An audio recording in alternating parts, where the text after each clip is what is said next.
Breakfast ready. দেখো ব্রেকফাস্টে কি বানিয়েছি আজকে। জামাইবাবু তো জামাইবাবুকে একটুখানি পাস্তা করে খাওয়ায়, ম্যাকারনি বানিয়ে খাওয়ায় জামাইবাবুকে একটু। কেমন হয়েছে বলো? তো দেখেই তো মনে হচ্ছে দুর্দান্ত। আর তোমার তো রান্না সবসময় ভালো হয়। কি সুন্দর বলছে, ভালো খাবার করলে আমার হাজবেন্ড বলবে তোমার রান্না ভালো হয়। আমাকে অল্প দাও, অল্প সবাইকে দাও। কেমন হয়েছে? খুব সুন্দর হয়েছে। চলো বিশুদাকে ডাকো, আমার দিদি বিশুদাকে ডাকো, দিদি বিশুদা খাক, সবাই মিলে খেয়ে নাও ব্রেকফাস্ট। চলো বন্ধু, তোমরা ব্রেকফাস্ট করেছো, আমি ব্রেকফাস্ট করতে বসে পড়েছি, কিন্তু নিচে বসে খাচ্ছি দুজনে মিলে। দেখো এই হচ্ছে একদম গ্রামীণ পরিবেশ। দেখো আমাদের, আমরা গ্রামে মানুষ হয়েছি, একদম গ্রামীণ পরিবেশে দিদি ম্যাকারনি খাচ্ছে হাত দিয়ে। কিন্তু গ্রামে খাওয়াটা তো গ্রামের খাবার না, শহরের খাওয়া, কিন্তু একটু গ্রামের পদ্ধতিতে, গ্রামের পদ্ধতিতে গ্রামেই মানুষ হয়েছে। তুমি যদি মুড়ি বা পান্তা ভাত খেতে তাহলে বুঝতাম গ্রামে। এই পাস্তা আর এটা তো না, এটা আস্তে আস্তে মানুষের আপডেট হচ্ছে না, কি করা যাবে, আপডেট হতে হবে, যুগের সঙ্গে তাল মিলিয়ে আপডেট হতেই হবে। তাই আমরা ব্রেকফাস্টে দেখো সোনপাপড়ি দিদি নিয়ে এসেছে, আমাদের হলদিরামের সোনপাপড়ি, যদিও আমি খেতে ভালোবাসি সেই জন্য। আর ম্যাকারনি করেছি, রুটি আছে। রুটি খাচ্ছ কেন আবার ম্যাকারনির সাথে?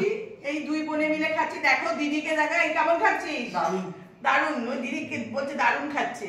খাবারটা তো ভালোই বানিয়েছে। দিদি কচুরিও নিয়েছে, কালকে কচুরি গরম করে বলে কেমন ভালো লাগছে খেতে, ওটা নিয়েছে। সেটা ঠিক আছে, হ্যাঁ খুব সুন্দর হয়েছে, কচুরিটা সুন্দর হয়েছিল দিদি বলছে। আলুর দমটা তো আরো সুন্দর। সুন্দর নাম থেকে বুঝে বিশ্বনাথ বাবু বিশুদার ভিডিও হয়ে গেছে, বিশুদার ভিডিও হয়ে গেছে, কিচ্ছু করার নেই। আমার জামাইবাবুর ভিডিও করে নিয়েছি। একবার এদিকে তাকাও বিশুদা, ভালো লাগছে কিন্তু তোমাকে দেখতে, খারাপ লাগছে না কিন্তু। আরে আরে মেয়েরা পছন্দ করবে, করবে, কোনো ব্যাপার না, মেয়েরা পছন্দ করবে, এইসব নিয়ে একদম কি করো না। তো চলো বন্ধুরা, আমরা এখন খেয়ে নিই, তোমরাও খাও আমিও খাই, সবাই মিলে আমরা এখন এনজয় করছি। আমার দিদি এসছে, দিদি জামাইবাবু সবাইকে নিয়ে খুব এনজয় করছি। অনেকদিন বাদে ওরা এসছে আমার বাড়িতে। তো আজকে সত্যি খুব মানে কি, দেখি কি কি রান্না করবো। স্পেশাল বলতে কিছু না, একটুখানি রান্না বান্না আছে লাঞ্চে, তো পরে আবার আসবে। দিদি সোনপাপড়ি খা, সোনপাপড়ি নিয়ে এসছে, সোনপাপড়ি খা, আরেকটা খা।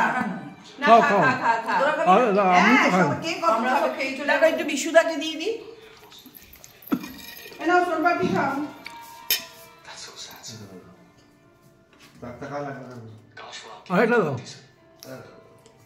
আমি খাবো না, কালকে খেয়েছি, পরে দেখা যাবে। মিষ্টি না ভালো, হলদিরামের সোনপাপড়িটা সত্যি ভালো, কিন্তু আমার যে সুগার আছে সেটা কি তুমি ভুলে গেছো? না সেটা জানো না। সুগার আছে, সুগার আছে তো কি হয়েছে, একটুখানি আবার সুগার জানো তো, মিষ্টি না খেলে সুগার ফল্ট করে, সেটা ফল করলে খেতে হয়। তবে আমি হলদিরামের সোনপাপড়িটাই খাই, অন্য কোনো কিছু সোনপাপড়ি খাই না। এই হলদিরামের আমার না অনেক আছে, অনেক আছে, কে খাবে এত? রাত খাই ভালো খাই তো, আমি একা খাই, আমারও তারপর দেখবি সুগার একদম বেড়ে গেছে সব। আমি এই অল্প খেতেই ভালোবাসি, বেশি খেতে ভালোবাসি না। অনেক থাকবে, অনেক অনেক। ঠিক আছে চলো বন্ধুরা, এখন রাখি, পরে আবার কথা হবে। আমি একটুখানি কাজ করে নিই, অনেক গল্প হলো, আবার আসবো।